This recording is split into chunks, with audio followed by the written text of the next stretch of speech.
Si tous les laboratoires biologiques des États-Unis se trouvaient à l'intérieur de leurs frontières, il n'y aurait pas lieu de s'inquiéter. Cependant, les recherches révèlent que les États-Unis sont le seul pays au monde à posséder des laboratoires biologiques dispersés dans le monde entier, y compris en Afrique. Des rapports suggèrent que les États-Unis exploitent plus de 30 laboratoires biologiques en Afrique et plus de 400 dans le monde.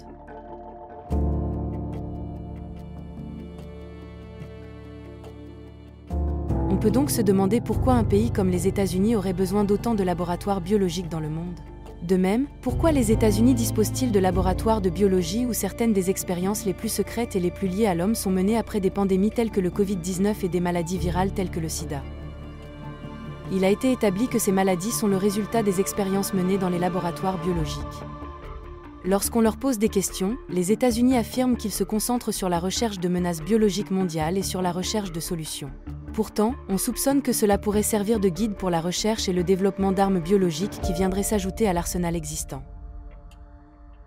Avant la guerre entre la Russie et l'Ukraine, le ministère russe de la Défense a affirmé que les États-Unis utilisaient des laboratoires ukrainiens pour développer des armes biologiques, avec l'intention de les distribuer par l'intermédiaire d'oiseaux migrateurs dressés et de chauves-souris malades. Les États-Unis ont nié ces allégations, les qualifiant de désinformation. Confirmation en 2023. Robert Kennedy Jr., un homme politique américain, a reconnu l'existence de laboratoires biologiques américains produisant des armes biologiques illégales en Ukraine.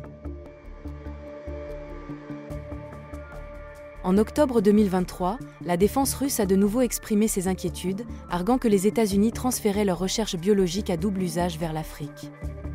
On soupçonne de plus en plus que les États-Unis se livrent à des expériences illégales et dangereuses avec des agents potentiels d'armes biologiques dans les pays africains. Malgré les dénégations constantes des États-Unis, il n'en reste pas moins que si la Russie a été honnête dans ses premières déclarations, il est plausible que les déclarations actuelles soient exactes.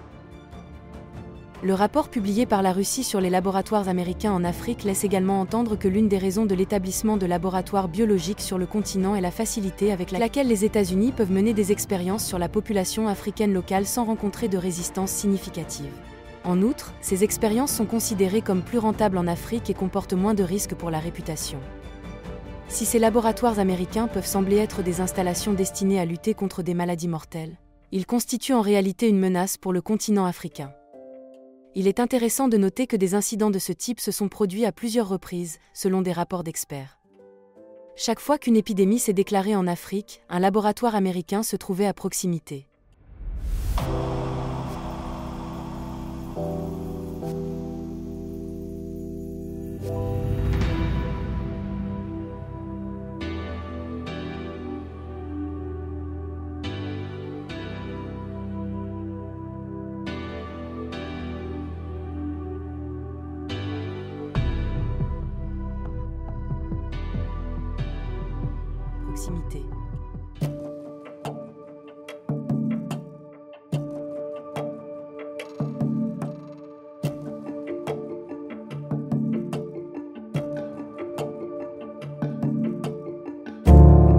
De récentes révélations ont mis au jour le fonctionnement d'un laboratoire américain clandestin soutenu financièrement par les fondations George Soros et Bill et Melinda Gates.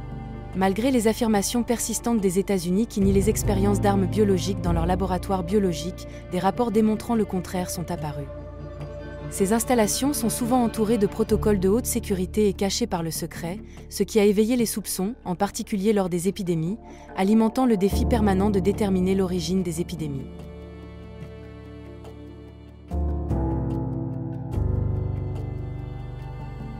L'épidémie de virus Ebola ajoute une nouvelle dimension, avec des spécialistes essentiellement composés d'Européens et d'Américains. Au cours de cette crise, plus de 250 000 échantillons de sang ont été prélevés sans le consentement des patients et par des moyens éthiquement discutables. Ces échantillons ont ensuite été transportés en Europe et aux États-Unis pour y être étudiés, ce qui a permis aux sociétés pharmaceutiques européennes et américaines de disposer de données génétiques non autorisées sur les Africains. Cette action controversée a permis de réaliser des économies substantielles, qui se chiffrent en milliards de dollars, pour la mise au point d'un vaccin. Il dépasse de 170 fois la valeur de l'or.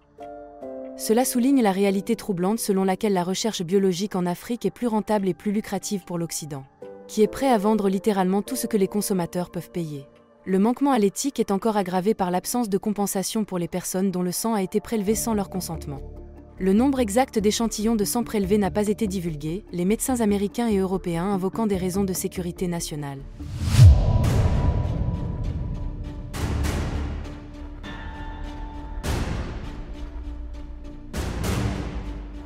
On peut donc se demander en quoi le fait de ne pas divulguer ces informations est conforme aux intérêts de la sécurité nationale. Malgré la vaste collecte d'échantillons sanguins auprès de citoyens africains, les scientifiques de Sierra Leone, du Libéria et de Guinée se voient refuser l'accès à ces pays pour mener leurs recherches indépendantes. Le refus des États-Unis soulève des doutes importants quant aux motivations désintéressées qui sous-tendent ces initiatives de recherche biologique.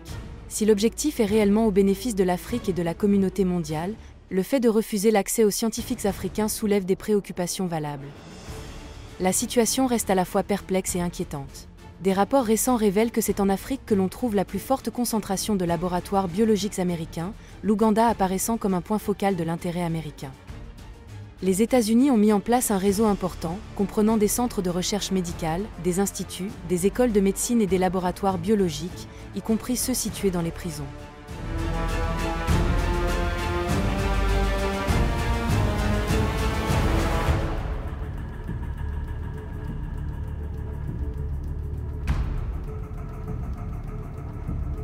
Selon ces rapports, des biologistes américains mènent des recherches sur des infections respiratoires virales dangereuses, souvent avec des prisonniers, apparemment sans se soucier des répercussions potentielles. En Ouganda, l'incidence de la tuberculose chez les prisonniers serait 3 fois supérieure à celle de la population civile. Officiellement, les laboratoires américains de la région déclarent avoir pour mission de prévenir et de contrer les risques biologiques, en mettant l'accent sur la protection de la population locale.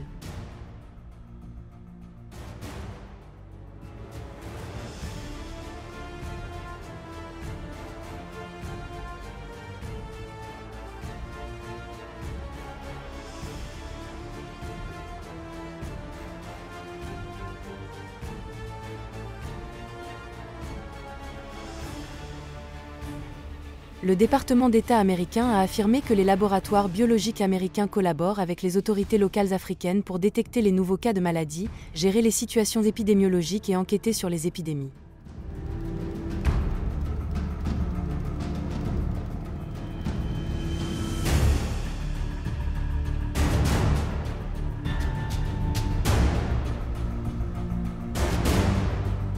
Il existe notamment au moins 30 laboratoires biologiques américains en Afrique.